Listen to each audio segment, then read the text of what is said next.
Nicole Pellegrin, et il vous revient de conclure ces présentations en évoquant le travail de l'historienne confrontée à la notion de matrimoine. C'est un grand plaisir pour moi d'être là parce que je vais d'abord commencer par me réjouir avec vous tous et toutes sur tout ce que nous avons acquis en matière de savoir concernant les femmes depuis une quarantaine d'années. Je suis une vieille dame et donc j'ai un regard sur le long terme et qui me permet effectivement de me réjouir.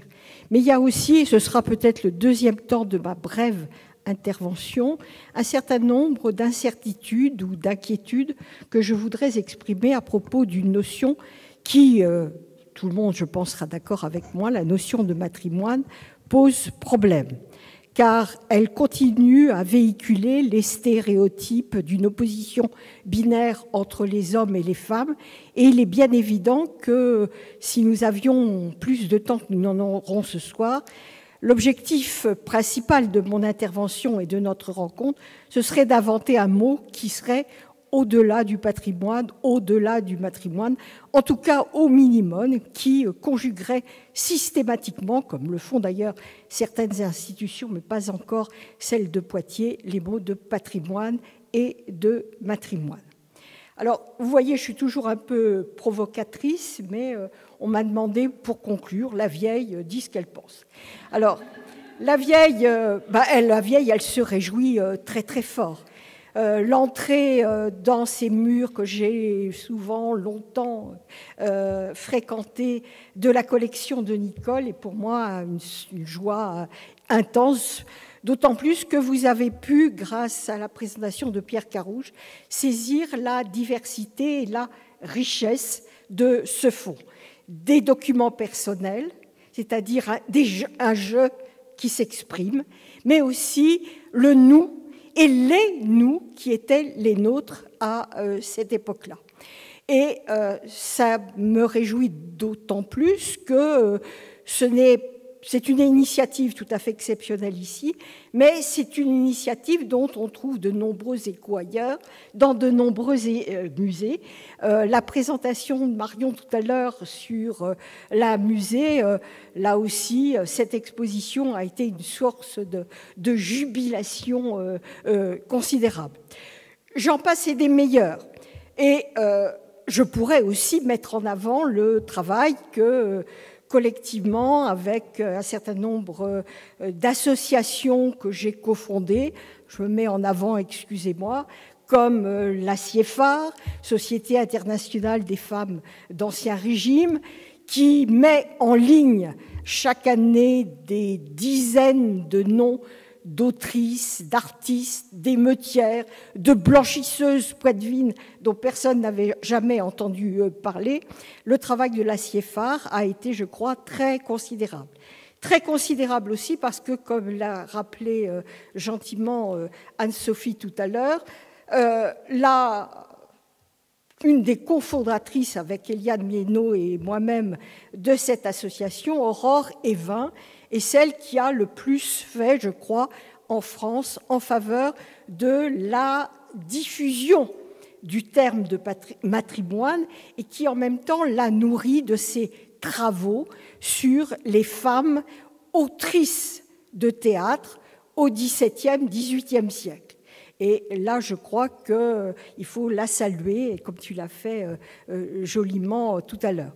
Mais à côté de la CIEFAR, il y a le travail fait avec Christine Barr qui s'appelle Muséa, le premier musée en ligne d'histoire des femmes et du genre. Il y a Mnémosyne, il y a la revue Clio. Et la recherche scientifique française n'a pas à avoir honte, je crois, du travail tout à fait considérable qu'elle a réalisé depuis une trentaine d'années. Et modestement, mais fièrement aussi, vous l'avez déjà senti, je suis très heureuse d'avoir moi-même participé à cela. Donc l'universitaire, qui a aussi été militante, et moins bien sûr que Nicole ou d'autres amies présentes, mais là il faut saluer aussi la mémoire de nos amis de la librairie Pergame, Thérèse Iacovaco et d'autres, les réunions que nous avons eues dans les années, fin des années 70, 80, 90, La manifestation contre la fête des mères, j'y étais. Mais invisible, mais sans doute que j'avais à m'occuper de mes gosses trop vite, donc j'ai peut-être fait que passer. C'est tout ce travail militant aussi qui a permis de faire émerger la notion de matrimoine. Alors, excusez-moi de prendre ici des positions qui ne sont pas celles de certaines de mes amies féministes. Le féminisme est à la mode aujourd'hui, pour le meilleur et pour le pire, grâce ou malheureusement à cause de la nécessité avec MeToo de se remobiliser les unes et les autres. Il y a le sujet est devenu, je reprends ce mot, à la mode. C'est-à-dire qu'il n'y a aujourd'hui pas aucun média, qu'il soit visuel ou écrit, imprimé, qui ne mette pas en valeur des femmes. Et là, il y a quand même un problème, car si j'étais historienne des femmes, et si j'ai fait un gros travail d'exhumation, peut-être aussi ai-je fait aussi un travail de fossoyeuse. Et c'est le deuxième aspect peut-être de mes interrogations et de mes incertitudes dont je voudrais faire état en quelques minutes en deuxième partie. Le terme de matrimoine, vous l'avez compris, j'ai tenté de le dire tout à l'heure de façon peut-être un peu maladroite, m'interroge, me gêne quelque peu. On est encore dans ce foutu binarisme qui ne permet pas d'avancer véritablement en matière, me semble-t-il, de relations hommes-femmes, et surtout qui continue à évincer tous ceux, toutes celles qui sont hors des catégories. Je pense aux non-binaires, je pense aux transgenres, je pense à nos amis de l'immigration, je pense aux plus pauvres, je pense à tout cela, qui, parce qu'ils n'ont pas, elles n'ont pas forcément de patrimoine, vous voyez, je suis en train de mapper patrimoine, je suis en train d'essayer d'inventer un mot, parce qu'ils n'ont pas de biens, qu'ils soient financiers, physiques ou de biens symboliques, sont totalement absents des journées dites du patrimoine.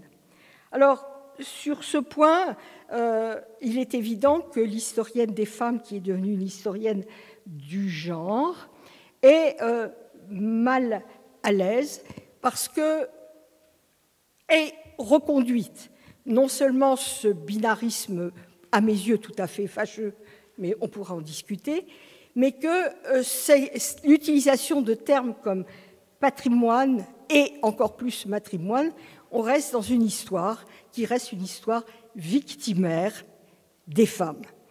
On exhume, on oublie d'ailleurs très souvent, j'ouvre ici une petite parenthèse, que les femmes ont déjà fait l'objet d'exhumation. Olivier, c'est gentil d'avoir rappelé mes travaux sur le dictionnaire de la niortaise Fortuné Briquet, 564 femmes autrices en 1804 sont énumérées et racontées par celle-ci, et on les a réoubliées. Donc, c'est ce que je veux dire, et ce sera peut-être, contrairement à tout ce que j'ai écrit, peut-être le propos le plus essentiel, c'est que nous devons continuer à travailler, nous devons être peut-être plus inventives que nous l'avons été jusqu'à présent, et qu'on doit être beaucoup plus dans l'histoire du genre, c'est-à-dire des relations sociales de sexe, plutôt que dans une histoire qui resterait celle exclusivement des femmes, c'est-à-dire des pauvres oubliés et des pauvres victimes.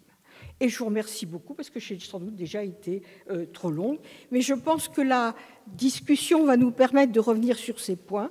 Je me suis permise de... Mais c'est très bien et vous êtes décidément parfaite, Nicole Pellegrin, pour conclure cette soirée.